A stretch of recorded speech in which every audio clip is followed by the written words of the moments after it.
So I am adamantly against CRT, critical race theory, Common Core, social emotional learning, or whatever the flavor of the day label is that you want to put on that. Each one of those has an underlying current of indoctrination that they're trying to do to our children. And when I was in the Alabama legislature, I fought Common Core for the duration that I was there until I left in 2008. Because we saw, when we looked at the standards and then we looked at the associated curriculum that was tied to those standards, we recognized an absolute change in methodology, a new introduction of ideas and philosophies to our kids, embedded in math problems, embedded in English. And what I recognized very quickly was, if you change the entire fundamental way to do math, which is what Common Core has done and the curriculum associated with it, then you take one of the most important keys of a student's success out of the equation, which is their parents. I can't tell you how many parents called and said, I don't know what to do about this stuff. I cannot even help my kid with their math because now they've got to go through 14 steps. People were saying, the heck with this, let's go back to the times tables and basic division so we don't have to draw this out on a flow chart so my kid can work through a math problem with ease and simplicity. But that was a way for the government to get in between you and your children. So I think it's important to recognize that the curriculum's tied to that. We know that the Huntsville City School System was implementing that the whole time I was in the legislature, and I fought it. A statement was made at one point by one of my opponents over here that if the legislature even outlawed it, that he wanted to still implement Common Core because he thought it was that good. And the company that he worked for, consulting, was also a contractor with the school system as well.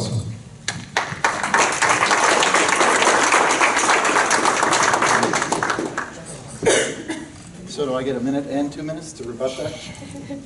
So I wasn't a consultant. You didn't do anything about the Common Core. This district in Limestone is under federal control. You never involved yourself in that. That was a state law that brought the federal government in. The state legislators never did anything about it. And you're a blowhard about the whole thing. And you didn't term limit yourself. People asked you to go home, and it wasn't 2008, it was 2018. So it's easy to sit on the sideline and not do much. But when you're an executive over a school system, over an army, over a corporation, you have to do things, and change is important. This state adopted the Common Core in 2009, while you were in the Senate. That was the state school board. The Common Core involved textbooks, teacher preparation and development, and a whole host of things to get after what you said. We don't want to be 52nd. How do you know we're 52nd? because there's standards. It's called the Nation's Report Card. It comes from Department of Ed. They give it to every kid in 4th grade, 8th grade, 12th grade. That's how we know where we stand. If we're not teaching our kids to a standard that's commensurate, we're not going to be able to compete as a state, as a community, or as a country. That's why this state adopted Common Core. The problem is, the teachers union hijacked it. Just like they do everything else. The left hijacks anything good and makes it their own. And they turned it not from what to teach, but how to teach. And then it became bad. There's a million ways to do math. I'm an economist, I know that. They're going to teach one because the teacher colleges teach one way. I don't hear any of these guys talking about getting after the teacher colleges, which belong to the state. And they could easily fix and tell the teacher colleges to get rid of Common Core, get rid of CRT, and all the other stuff. But they did. Not while you were there, and not today. Nobody in the state talks about the fact Huntsville and 37 other districts are under federal control. A lot of the stuff you see in these districts comes from the Attorney General and the federal court system. When is the state going to get out from under federal control, Paul?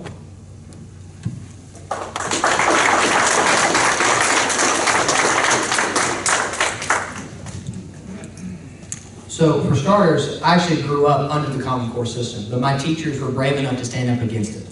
And the reason being is we had a philosophy. Vladimir Lenin gave me a generation that will rule the world. That's what Common Core and CRT is. It is underlying Marxism. But my teachers were brave enough to stand up against it. I have a teacher who taught me multiple ways to skin the cat when it comes to math because he said there's multiple ways to do things in life. There's not just one set path. The federal government is only good at doing one thing, ruining everything. In the words of Milton Friedman, if they were in charge of the Sahara Desert, in 2 years there'd be a sand shortage. They are really good at messing things up.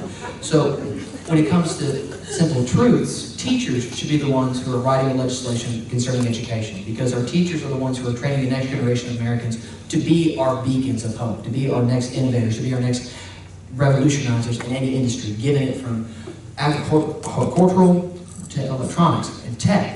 But the benefit we have here in this state, being the fact that we are fiercely independent, we actually can set the standards for ourselves. And what we can do at the federal level is take back the controls that the Department of Education has put on the state by phasing out the Department of Education and giving that control back to the state and taking federal funding away from the state, because we can be completely independent from it. Currently, right now, the state of Alabama has the largest education budget, about $1 billion. We can phase back our federal funding, because we're doing it here. There are people running right now at the local level fighting for that. I'm here for it as well. Federal government is the worst thing that has happened to us, because they centralized everything and put the power in one spot. So what we have to do is return to what the founders wanted: decentralized, state-controlled government. Thank you.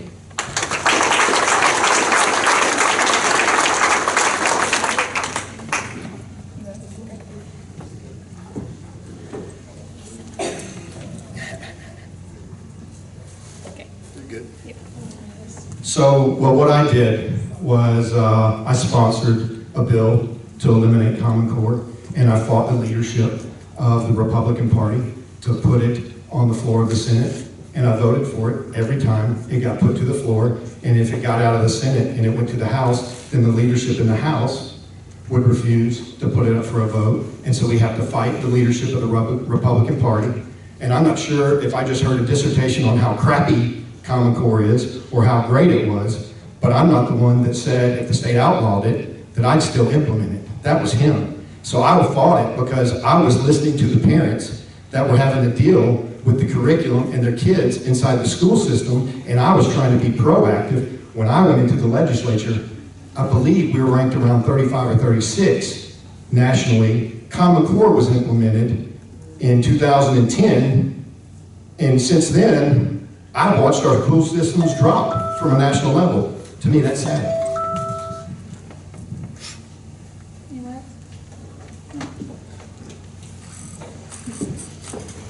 Yeah. I don't know that this needs to be an election on Common Core, but when the state picks a standard, that's what the school systems use.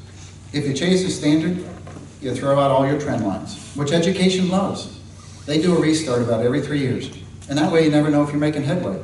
You never know if you can hold people accountable in the classroom, at the school system level, or at the school level. Huntsville made a lot of progress. I told you about it. 66 to 88% graduation rate. We went from below the state expectation to above the state expectation in 5 years. If you're going to do restarts, you never get there in industry, you never get there in education. So Common Core was this much of fixing education. Good teaching is number one. That's good teacher colleges. We have a problem with that in this state. Expectations is number two. Expecting the principals to do their job, and I replaced 26 principals out of 46. Expecting the teachers to do their jobs. Huntsville was famous for doing that. We brought in teachers and disciplined them if they didn't perform.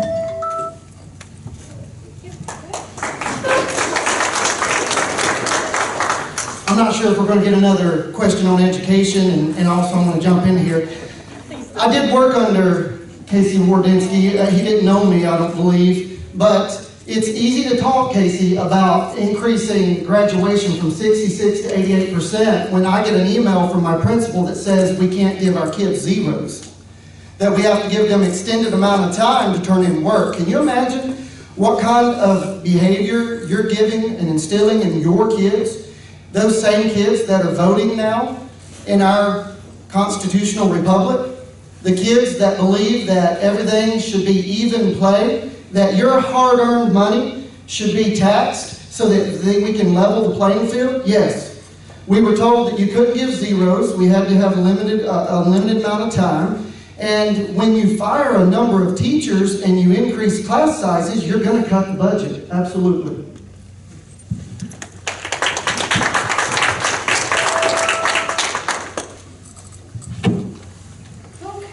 Let's go on to the